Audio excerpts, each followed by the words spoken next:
Hey there, music lovers, welcome back to Entertainment Edition, your go-to spot for deep dives into the world's biggest music icons. Today, we're journeying through the emotional soundscapes and lyrical poetry of one of the most influential alternative rock bands of the 21st century, Coldplay, and the enchanting presence of its frontman, Chris Martin. Let's rewind the tape, shall we? To understand Coldplay, we need to begin with the dreamer at the center, Chris Martin. Born on the 2nd of March, 1977, in Exeter, England, Christopher Anthony John Martin was the eldest of 5 children. Raised in a musical household, his mother was a music teacher. Chris found comfort in melodies from a young age. He went to Sherborne School, a prestigious boarding school where he met future Coldplay manager Phil Harvey. But the real magic began at University College London.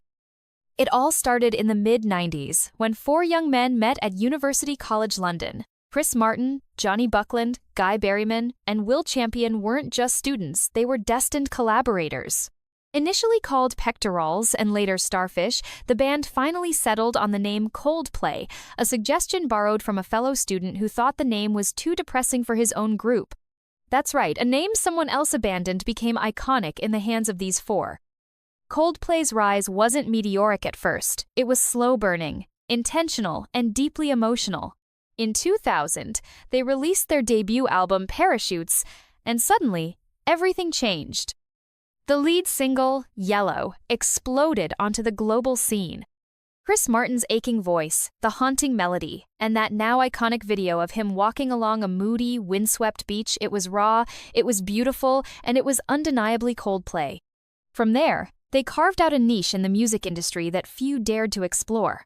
Their sound was introspective, layered with piano-led arrangements, poetic lyrics, and atmospheric production. Coldplay became the band you listened to when you were in love, heartbroken, hopeful, or just needed to feel something real. Chris Martin, with his delicate voice and shy charm, wasn't your typical rock star. He didn't fit the mold of aggressive energy or flamboyant performance. Instead, he radiated vulnerability, and that vulnerability became his superpower. Through him, Coldplay's songs became emotional companions for millions.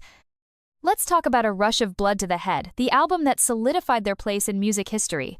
Released in 2002, it featured hits like The Scientist and Clocks. Both songs are perfect examples of how Coldplay blends melancholy with beauty. The lyrics are reflective, sometimes sorrowful, yet the music elevates them into something hopeful and transcendent. In The Scientist, Chris croons about love and regret, while the music video, filmed entirely in reverse, became a cultural moment in itself. Clocks, with its urgent piano riff and soaring melodies, has since become one of the most recognizable tracks of the early 2000s. But Coldplay didn't stop there. Each album was a new experiment, a new emotional journey. With X and Y in 2005, they leaned into more electronic sounds. Critics were divided. Some felt it was too polished, too ambitious. But for fans, it was another chapter in Coldplay's evolution. Songs like Fix You became anthems for healing. And that line, when you try your best but you don't succeed, became a universal comfort for anyone feeling lost. Then came Viva La Vida or Death and All His Friends in 2008, a complete reinvention. Collaborating with Brian Eno, Coldplay added Baroque influences, military drums, and grand orchestration.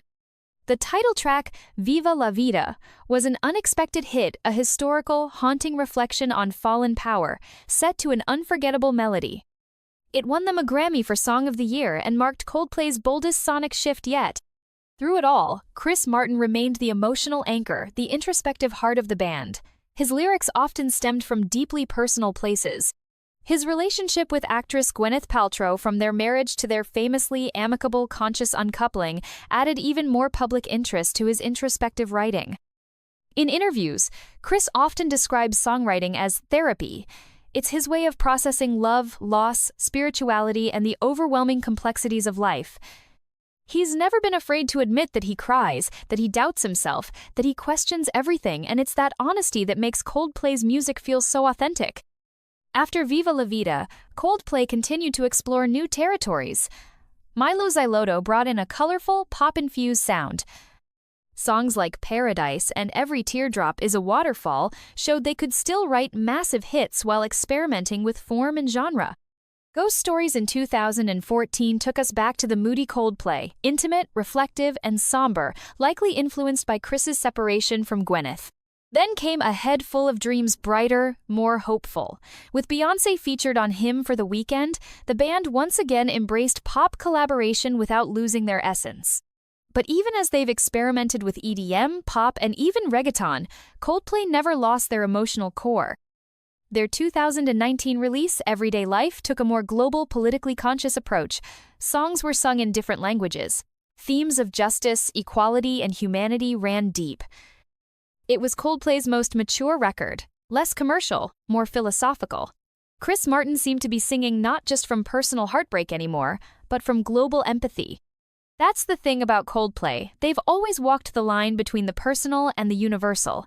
Their music is introspective, but it's never just about Chris. It's about all of us. Live, Coldplay is a spectacle. Their concerts are a kaleidoscope of color and light. Audiences wear LED wristbands that light up in sync with the music, turning arenas into oceans of color. Chris dances barefoot, plays piano with eyes closed, and engages the crowd with a warmth that feels genuine.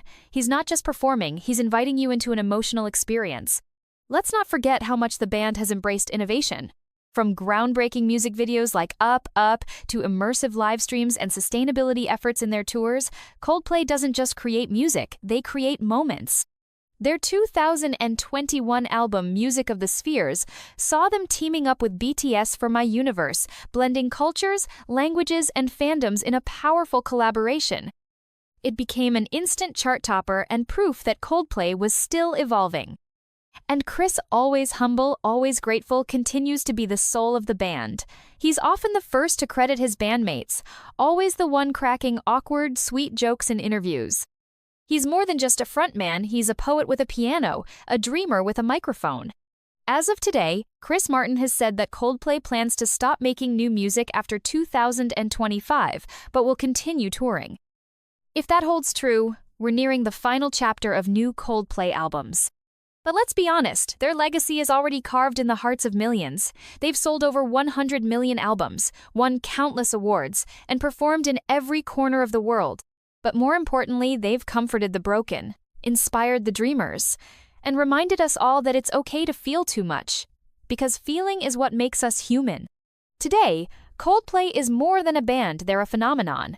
From indie rock darlings to global superstars, their evolution mirrors the emotional journeys of their listeners. For over 2 decades, they've mastered the art of making sadness beautiful and turning personal pain into universal magic. And that, dear viewers, is why Chris Martin and Coldplay are truly the masters of melancholy and magic. Thank you for tuning in to Entertainment Edition. Don't forget to like, subscribe, and hit that bell for more stories about your favorite music icons. Until next time, keep listening, keep feeling, and let the music carry you.